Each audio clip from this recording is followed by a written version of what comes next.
Hey everyone, welcome back. Thanks for joining us. Today, we've got a brand new story to share with you. So let's begin. The soon-to-be ex-wife and I were together for over 25 years, 22 of those were married. Prior to this, there were no infidelities or large problems. We have 4 children, a pair of twins, boy and girl, who are 20 years old, a son who's 19, and our youngest daughter, who is 15. I filed for divorce in mid-December and had her move out of our home and back with her parents. I got a lot of voicemail, emails, and even handwritten letters about how sorry she is about what she's done, but I never replied in any way. When it finally dawned on her that I was really going through this and there was nothing she could do to stop it, she attempted suicide.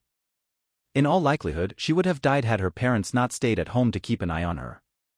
From what I've been told, she tried to overdose on pills, but no one knows where she got them in the first place. Her infidelity apparently became fully physical only recently, late November or early December, but even before that, she was emotionally cheating for at least a few months before that. I don't care to find out how long it has been since it wouldn't really help me in any way. Since it was a married man with whom she had the affair, I'd notified his wife, so he's getting divorced too. Add to that, they're co-workers, which is how they met in the first place, and I assume they used work time to start the affair. For those that are going to ask, how did you find out? The answer is I didn't. Our son and daughter, the twins, did. They saw their mother kissing with the other man in public. The place in question isn't somewhere where any of us usually pass through, and then they proceeded to inform me. I started digging around and found more than enough evidence of a prolonged affair. I don't have many deal breakers and believe that marriage is something that's a continuous work in progress.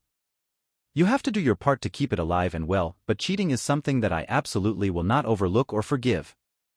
To cheat is to take a shite on all the time you spent together, to take a dump on your shared lives. It's nothing more than selfishness and cruelty. I'm just telling you so you can understand me a bit better. Maybe, but that's a really reaching maybe. I could have tried to look past this if it had been a one-time thing, and she immediately came to me, contrite and remorseful.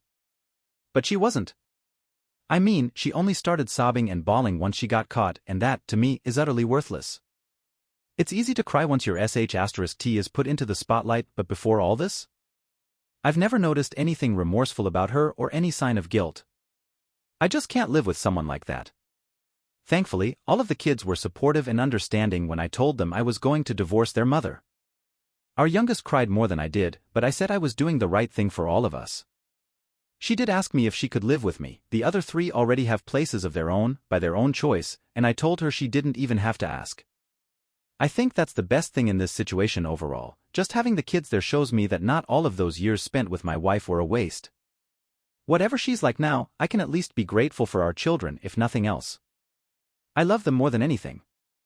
Unfortunately, nearly everyone we know, barring the friends who were my friends before they became the families, is trying to get me to stop the divorce and talk to her, go into counseling, or do some other nonsense. More so after the suicide attempt. Needless to say, all those people are on my shit list and I've cut all forms of communication with them. Sadly, that includes the in-laws, whom I've really loved before all this happened since I'm an orphan myself and saw them as the family I never had.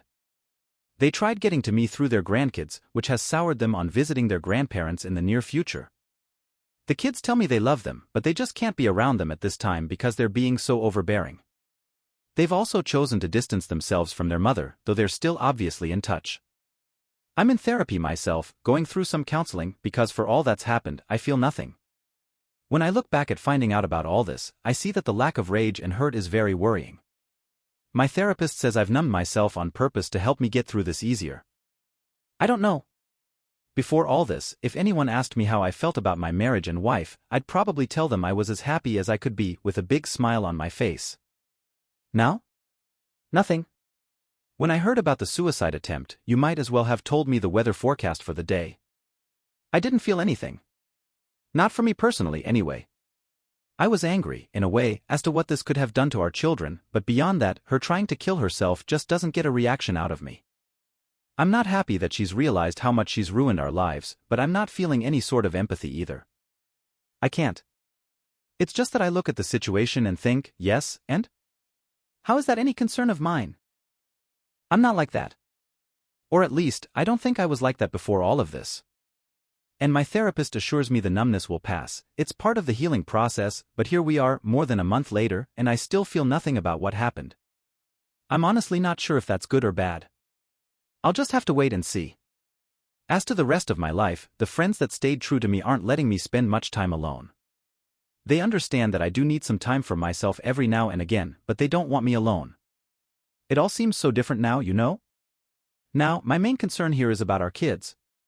For now, they're keeping away from her, of their own free choice. I didn't poison them against their mother or anything of the sort, they just don't want to talk to her much at all. Our youngest has been hit the hardest by her mother's infidelity, and I've been thinking of maybe having her go for some therapy too if we can't resolve this on our own. This is what really bothers me about the whole thing, that our children reacted so severely to their mother's infidelity. I'd be lying if I said I wasn't glad that they did react negatively to it, because it goes to show that they understand that adultery is no small matter and that it can, like it has for us, destroy marriages and families. But I'm worried about the long term. Will they get over this? Will they eventually form a tangible relationship with their mother? Will they heal? If any of you have been in a situation as similar as ours, please share your experiences. Thanks for watching. If you enjoyed this video, don't forget to like, comment, and subscribe for more stories like this. See you next time.